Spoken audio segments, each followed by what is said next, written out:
Even yuyanjia, as we mentioned before, becomes a star in his own right. As we jump into our match of the week, JDG Blue, top esports on red.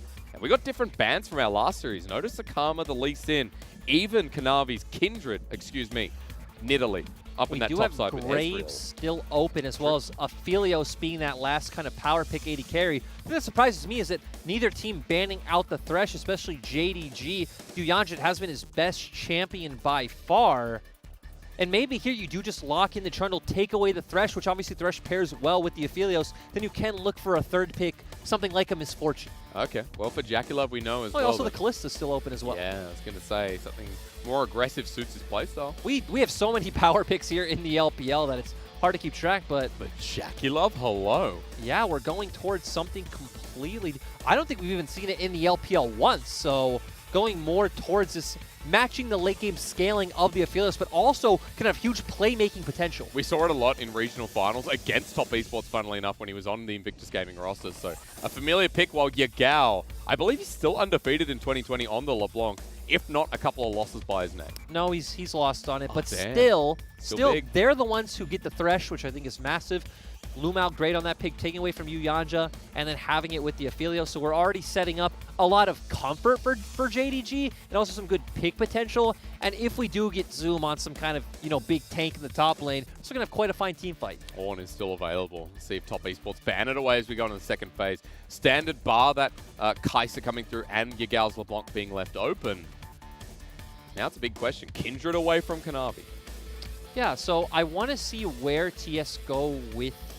You would expect them to pick mid on 4 for the fact that JDG have already shown LeBlanc, and then save counter pick for 369, which again fits his champion pool. His champion pool does have a lot of carry champions in it, but the question is, where will Knight want to go with the counter pick? We saw the hover before of the Lissandra to neutralize the lane. You've talked about this a lot, but in game 1 of the grand finals, Knight's Lissandra was not something that you'd ideally want to see him back on.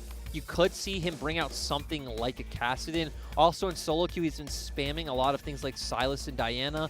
LeBlanc, I'd say slightly favored in that early laning phase, but he's actually already played it. He played it up against Rogue Warriors, so... Destroyed. He got like 16 kills, 2 deaths. It was... Exactly, and it was the exact same matchup. It was Diana up against LeBlanc. Spanking, call it. But Zoe going to be the option for JDG to take away. So you wanted to see mid here. Options still on the table that you talked about before, but do you really want to see this? I mean, it's not about what I want to see, honest. Here in the LPL, I don't try to tell teams what I want to see. I want to see them bring their best, have that skill expression, and it does fit the comp, right? It does do well against LeBlanc. Let's put a bit more onus onto JackeyLove. We'll talk about top esports as they round out their draft. Because JDG, you said, give Zoom the big front line, give him what he wants. I mean, it just makes sense. We know they're going to lock in the Ornn. It's what JDG are going to do. But moving back over to the Lissandra, the other thing that I think is fine with it is you don't necessarily need that big damage threat in the mid lane because you do already have the Kaisa, which very much is a hyper carry. And of course, 369 can bring out something interesting along the likes of a Kayle that he's brought out before up against Ornn. It's always a bit of a surprise. His final pick to be locked in while Kanavi gives us Jungle Kayn.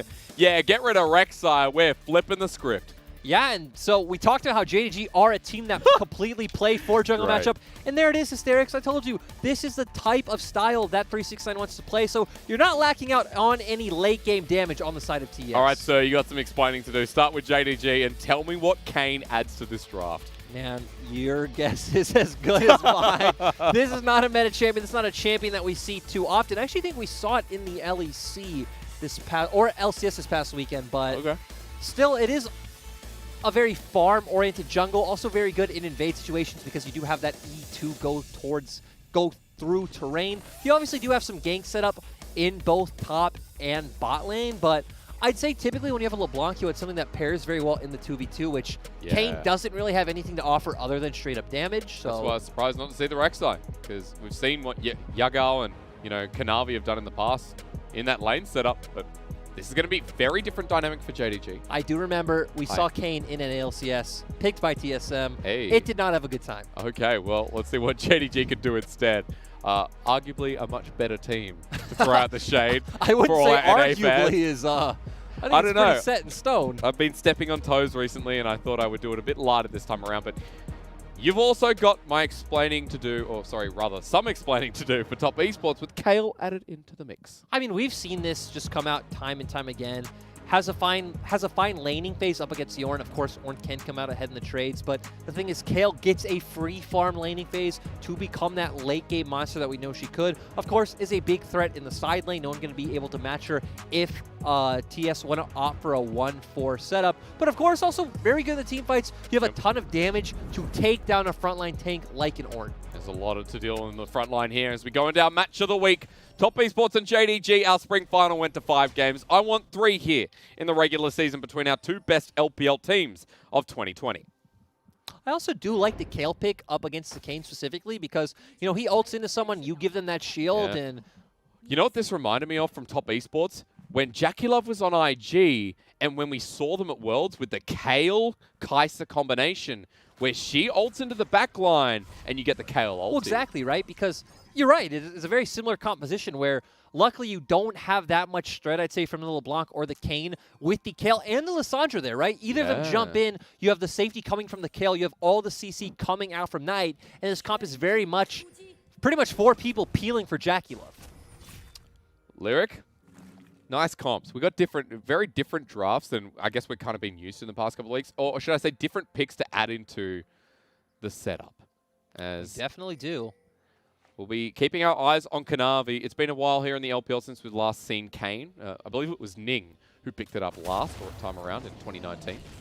I was not here, so... No, you were not. But this was Ning's pocket pick, as I didn't know Kanavi had it in. He's gone for Conqueror this game around. And a lot of the time when we see Kayn, we go towards Red Kayn, which is the earlier upgrade. It's very interesting, too, because, again, I feel like pro players are usually pretty predictable in the sense that they'll tend to pull out on stage more often than not what they've been spamming in solo queue. I mean, he's not been playing this, so just having the confidence to bring it out, or maybe having, you know, another second ID that he has been playing this on. But I do want to talk about it a bit more because for Kanavi, we know that Kayn is much about skirmishing, picking up the orbs early so he can get a powerful upgrade. Otherwise, you know, get towards that 20-minute point without an upgrade and you see a very weakened Kayn. You still are a champion that wants some levels under your belt. I don't expect him to want to go and duel Karsa in the early game. Of course, Karsa also having the press the attack, so going to be a bit stronger in these early one-on-ones. But once he does hit that level 6, does get that jungle item, he does clear insanely fast and going to be able to look for these skirmishes. As we're getting top lane Kayle set up here from Top Esports, as Zoom's going to be engaged on. Pillar placement is nice, but Zoom waits here. Don't believe he has Searing Charge, and he's going to get slowed on down. Bit of damage to come across, and Karsa commits and just chomps him down. Zoom didn't flash as Kanavi was coming up as well. And Zoom does have TP, so it does seem like JDG still want to opt into a 2v2. Right on the minion wave. They're not going to be able to push this. 369 is still level 2 as Kanavi ready. 3 here, misses on the W, but 369 kites us out nicely with a Bellows Breath. Half health is the Kayle, but 369 surviving and Kanavi walking away. It's actually really funny that we're having a 2v2 at 3 minutes where there is an Ornn, Kayle, and Kayn involved, and they're still going. I mean, right now, TS are just trying to push out that wave, but... 369 has healed up a little bit as well. Used his corrupting potions. Kanavi spotted out once again, of course. That's a big wave brewing as the bottom side denied by LvMao. It's only going to be a small amount of trading, but Ignite dropped on down and LoKen committing forward, but they won't be able to force yuyanjia out of this lane. No, still good amount of damage. They are going to be able to get some damage onto the turret itself. This is continuing in the top side. You know what? Let's transition towards mid. As Kanavi still there poking down Karsa. What's those orbs? This teleport's being used. Zoom has cornered him out, but I think this could be good for Top Esports as Zoom. Is he doing enough damage? Of course, he's an Ornn, but Smite helps Karsa. He picks up another kill. Kanavi gets the help of his support in Yagao, but Karsa's flashed away. He's walking away. Kanavi just needs to hit him one more time, but 369 flashes on top. Away with the Glacial Path and the help. Kanavi can't get him, and 369 picks up a kill. All down the toilet here for JDG. And that was great coming out from TS. They have this comp that scales so beautifully with the Kayle and the Karsa already having the gold lead, but we saw the benefit of having the Trundle in the early skirmishes as well as the press the attack. Again, once you do proc that press the attack, your allies also deal more damage as well. So here we see the skirmish starting off is attacking that Ornn. Gets a bit low, comes out with a smite, which is great. Press the attack, proccing right there. And then great from Knight to follow up. Yagao having nothing left in his kit, and Karsa having just enough movement speed. 369 being quite the bro to flash and get that slow down, and easy. Easy, yeah. Well, you're clapping after that one, aren't you? 1,300 gold lead here for Top Esports in the early game. And I know we didn't talk about this in draft, but what Kayle adds to the comp with a Karsa Lissandra and how this comp setup can be in the late game.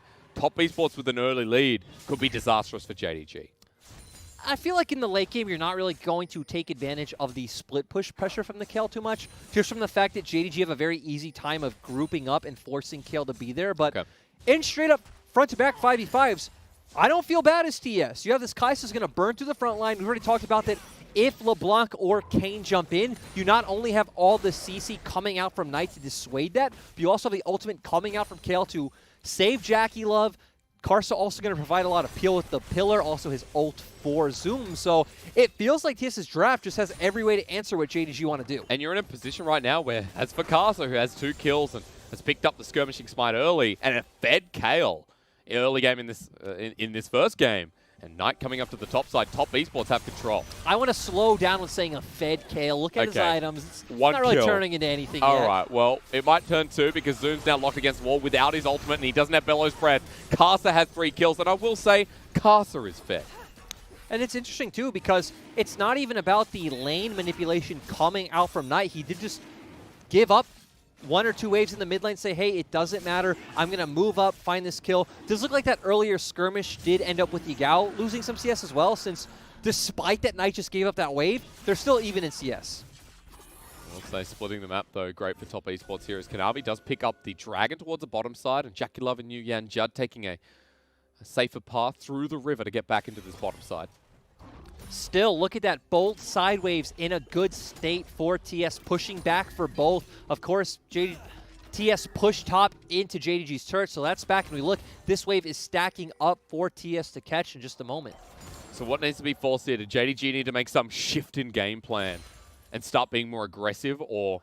Remember how in draft we said LeBlanc typically wants to be paired up with something that's strong in the 2v2 scenario? Yeah. Again, Kayn LeBlanc isn't exactly what you think of, right? You'd want something either more bursty like the Lee Sin, at least even though double AP is not too good, or the Jarvan, which does have CC to set up that chain. So I don't feel like we're at a point where JDG's mid-jungle can really force anything. Then we're in an awkward position where we're playing around side lanes, Kai'Sa Nautilus very safe. So your only real option is looking up towards that top side, and that's the side that's fallen far behind.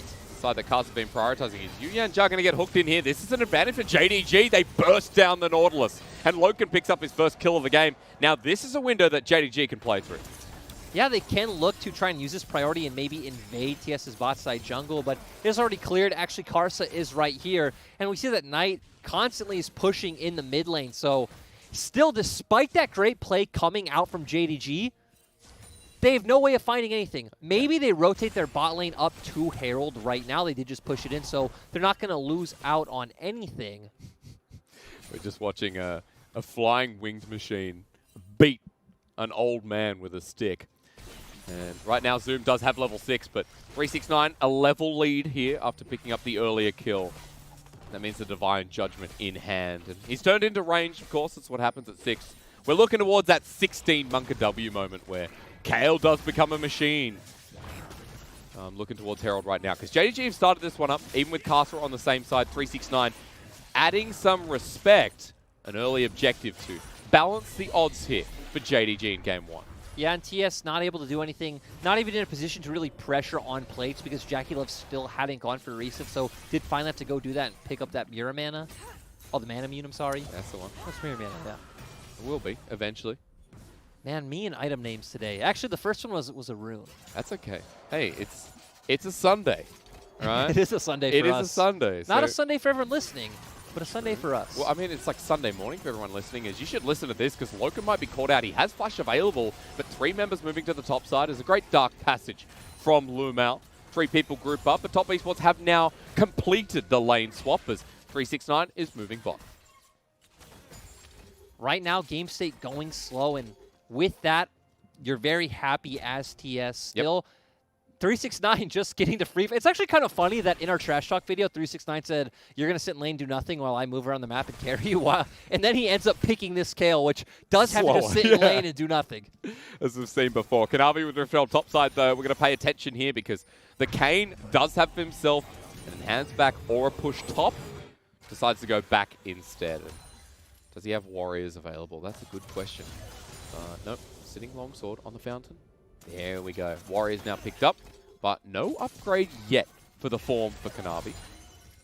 I do want to see Kanavi just end up using that Herald to give plate gold to LoKen. He really is going to be the big carry on your team. Yagao not going to have much threat and has actually been struggling in this laning phase, so the thing I love about Karsa is all he really has to do is match any pressure that's coming from Kanavi, so shadowing topside, expecting that same play. Or exposing Knight, who's got a bit too far forward. Glacial Path is there, he gets out, turret shot finds its mark. Almost is how Knight dies there, but he manages to scurry away. Teleport almost back up as well. And in the end, though, Hysterics almost doesn't mean anything. We look at the map, TS have pressure in both sides, so despite the fact that they force Knight out, they actually can't even drop the Herald or try to force any plates or move to a side lane play. TS's bot lane already moving mid. Karsa does pick up the wave mid there as well. I just noticed that Mountain in 30 seconds will bring some attention. I want to correct myself because Kanavi not having upgrade at 10 minutes, quite normal, but we will continue to look over that over the next 5, especially if we're skirmishing around objectives, looking for those orbs to be taken. It's been a while. I miss seeing Kayn on the Rift. I don't. You don't? You don't find him interesting? I want to see Zach. I told you that already. Yeah, that's actually a lot better. Does Kanavi play Zach? No, it's not a Kanavi-style champion. He's a Ning pick, as you talked about before. As JDG, they've moved their bottom lane back down here. 4 members exist in front of the Dragon. And here we go. I mean, they're the ones that can dictate the fight, right? They have the engage. TS have the Kayle, which still isn't strong yet, but they still want to start the engage. They've pulled in 1 member. Here comes Call the Forge God. Is the steal available? But no. Kayn secures it, and that means for JDG, they're stuck in the pit. The range advantage. Top Esports give the Kayle another kill. And 369 now with his second. They don't care about the Dragon. They've found something great as yuyanjia looks for Kanavi, but Kanavi manages to slither away. And TS just using the Dragon to get a better position on JDG in the fight. Of course, we'd want Yagao to have some sort of flanking position, but because TS are the ones aggressively coming in, Yagao having no actual setup to come from behind, and even all the vision, just look around the Dragon Pit. It's all TS's. As teleport's going to be used here, we come back after the game stated. 369's picked up a bit of turret plating again. My takeaway from that is, every time Kayle gets a kill, I get a little bit more concerned for JDG. I feel like that's a very good feeling to have. But this is a decent play. Riftel going to go top side. Not many members exist as JackeyLove is... Herald for Aphelios is there. Yeah. And a Kayn. But you don't care much about the Kayn. He will share the gold. As JackeyLove should be able to defend this turret too. Yep, so turret not going to end up going down in the end. It's actually going to give TS enough time to react. We already see Karsa heading up, but both Knight and Yagao are on their way as well. Not really much to teleport there if they wanted to do that. Yagao going to spot him out and stop him. Just note across Summoner's Rift, while we do have a 0-4 Ornn and a 2-3 Kayle, we don't have first items up there, but we do have first items in jungle, in mid, and almost in the bottom lane. I say almost. Almost in mid 2 for Yagao. Infinity Edge coming first here for LoKen, while that Manamune was picked up nice and early. Just really big discrepancy in the mid lane right now. The fact that Knight is getting so many plates and Yagao hasn't touched his turret even once. The nice thing for TS is, as Karsa, you don't even have to hover around bot side. Like, the fact that 369 is even 2-0 and 3 is like a luxury. Yeah. It didn't need to happen, but that it did. He's fine. He's going to get to those item breakpoints even faster. And it's all about just covering your bot lane and farming up to that nice point, waiting for more neutral objectives, looking for fights like we just saw. And you were talking about vision towards the objectives too. When you know where Kanavi is, for Karsa, it's a super easy game to hover around the other lanes. 369, you're getting a closer look as Zoom finally gets a bit more gold in his back pocket. He's also picked up Majora's Mask first, which is another good sign. But for 369, almost level 11, and almost with the Hextech Gunblade start. Should be here on the back, I think. He's got a bounty too. I would guess, yep. There it is. There it is. And we already said how Ornn is very strong in these early trades, so hasn't had a rough time with 369. He has really just lost out in all of these skirmishes, but still, now he's going to start feeling the pain coming out from 369's Kayle. Especially when that level 11's hit, which should be soon. He's had a level advantage pretty much all lane long. We'll keep an eye on the top right of your screen, ladies and gentlemen. But JDG setting up towards this top side where there is going to be the second Herald spawning. JDG here first, and 369 did just TP bot. So this should be a free objective for JDG. Despite the fact that it's only a one-item Kayle, after the fact that TS had opted for that Dragon fight, I'd imagine that they would have opted for this Rift Herald as well, saying, hey, we don't care. Our comp, we've even talked about how all the ways it has of countering what JDG want to do, but instead saying, hey, this Herald doesn't matter. What's more important is just continuing to get gold onto 369. And he gets a turret solo as well. Notice top of your screen, 3K gold lead here for Top Esports. Natural after what happened in the early game, but our next objective we look towards is that Infernal. JDG have already started stacking up as we're stacking mid kills here. Onto Yagao, JackeyLove walks on, flashes over the wall, and Yagao goes down 6-1. And I love yuyanjia coming in from the other side to cut him off as well. So the thing I love about Karsa, going back to JackeyLove, is it's such a playmaking AD carry coming out with your ultimate, so it really allows for these big highlight moments. And if you are a very confident, experienced player like JackeyLove is, we can expect to see a lot. It suits his style of players. Kanavi might be caught out here. No ultimate available. Depth charge used. Kanavi has flashed away. Jungle priority given over, and you have 45 seconds until this Infernal spawns. And we're at a point where from behind, Kayn not going to offer too much as a champion, right? You really are just damaged, right? Yep. You're like any other carry jungler. You don't provide any utility, any CC, so going to struggle to do anything from behind, to where Karsa always going to be useful with the pillar, with the ultimate. And I don't see too many avenues for JDG to start accumulating an advantage for themselves. Okay, fair point. Because if you give over objectives at this point in the mid-game where we start looking towards the Infernal, and an Infernal Rift / Soul for Top Esports, this game's going to get even harder from there. Like, realistically, you might look at JDG's comp and say, hey, this should outscale quite well. It's Ornn, it's Kayn, and it's Aphelios, but I don't feel like they'll ever be able to set up, take over. JDG might be caught out. Glacial Path is there. Knight locks down LvMao. Box down Golden as well, but Top Esports are engaging. There's a nice death sentence. It's called the Forge God for the re-engage, but the Divine Judgment keeps Knight alive as he's locked in place. It might not matter because out comes yuyanjia from the side, and that pierce down with the Glacial Tomb is the doom here for LoKen. As now the rest of the team needs to get out of there. Top Esports is the flash over the wall from 369, and this Kayle is humongous. 4-0-3, and Top Esports are cleaning up JDG. And Top Esports feels like they're going to have a very easy time just cleaning up the rest of this game.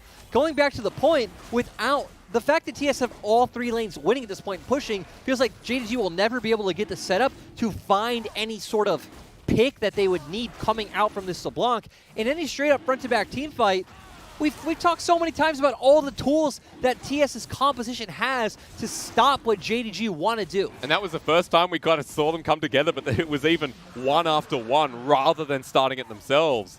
Top Esports takes such a big fight here in this first game. They've got the Infernal Soul, they've got a 5K gold lead, and we'll watch this beauty again. And it's great because TS's comp has options to engage with the Nautilus and Lissandra. Does end up getting picked, but actually doesn't even need his own ult. Has the Kayle ult coming through. Then here's the great hook coming from yuyanjia, like you talked about. Easy pick onto LoKen, and then he's all the damage in this composition right now, right? Kanavi fell behind. Yagao's just been losing lane, does have that white item power spike, but not going to be too useful in this sort of fight.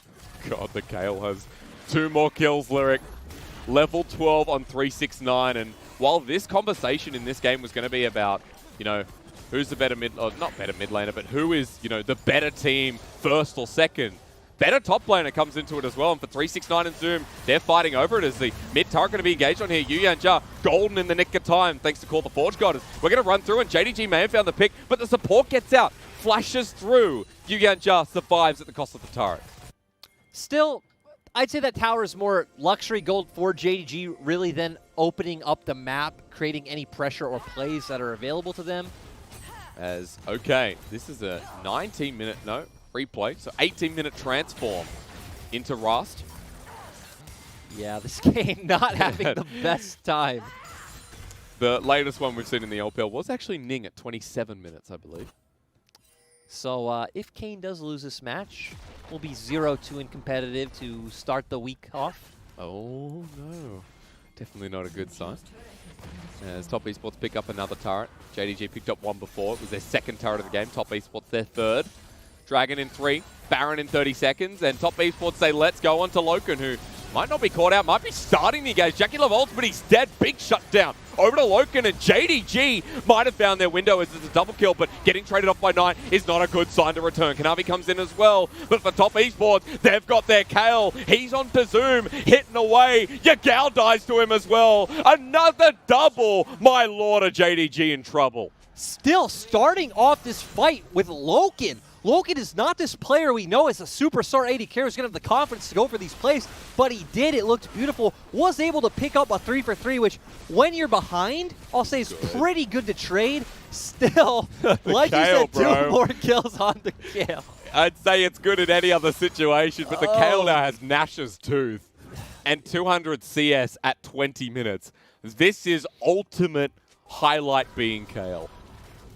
Like I said, trading when you're the losing team should feel great. You should feel fine, but when you're up against this Kayle, which could just easily threaten anything at this point, but let's take a look at LoKen. LoKen just having the confidence walking forward, knowing that they do have the numbers advantage here, but I still just love him walking forward, is sustaining, but does end up going down in the end tonight.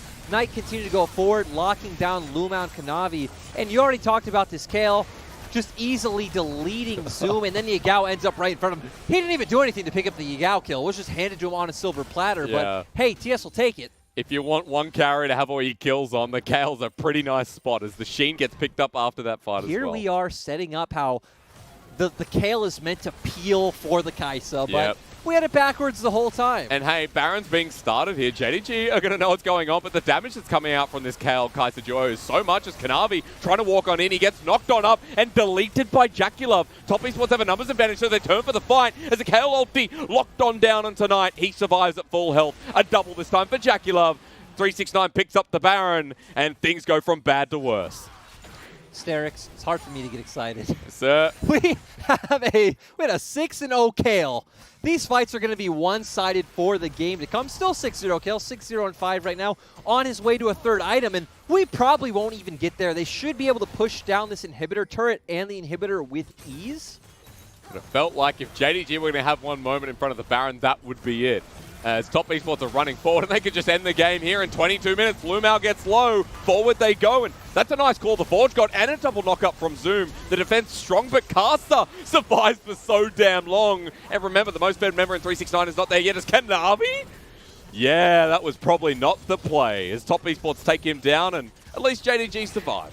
That definitely was not the play.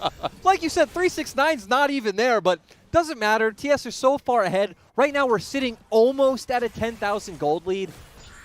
Looks like they're going to be able to pick up the second Infernal as well. I don't expect us to see an Infernal solo this game, so... How did JDG come back, if any play? Can I be honest? They don't. Okay. they need. So this is the GG go next, huh? They need TS to walk into them, like one after the other. But actually, at this point, I feel like even if 369 walks into them by himself, he might be able to take 1 or 2 members down with him. Oh man, he's done 32% of the team's damage at 23 minutes in the game. He's got a Lich Bane. And is he level 16? He's 1 level away. One thing I liked that graphic showed us was we've been talking a lot about 369 for good reason, but Karsa having another great performance, and even think about their last series against Rogue Warriors. Yeah. Sure, Knight was the ultimate carry in the end, but Karsa had the amazing moments setting him up. Ever since JackeyLove's come back into this team, Karsa's going back to what I feel like is the best jungler in the world. The RNG 2018 MSI performance that we know and love. Even last year, where I feel like he was the best jungler in the world, it feels like we're seeing that Karsa once again. The one who played so well beside Uzi, but also, more importantly, the one who has so many titles to his names as Zoom is absolutely, use your own word here, as 369 is not the one to pick up the kill. Knight gets some of his own. I do want to say this: there was no high society coming out this game. No, the high society is the level 16 Kayle, which, if you didn't think the game was over before then, it sure is now. 16 kills to 5, and this is the deathbed of JDG for game 1. Not much more to say. Knight's going to ult on in. Well, JackeyLove's going to kill him, and everyone falls to the wayside as JackeyLove now gets some kills of his own. This was a stomp by top esports. It wasn't slow and steady wins the race. It was who can get the most kills. And in the end, it is 369ers onto the Nexus. They'll go to the fountain for the dive. It's a nice death sentence, but really for JDG in game 1, it was their death first.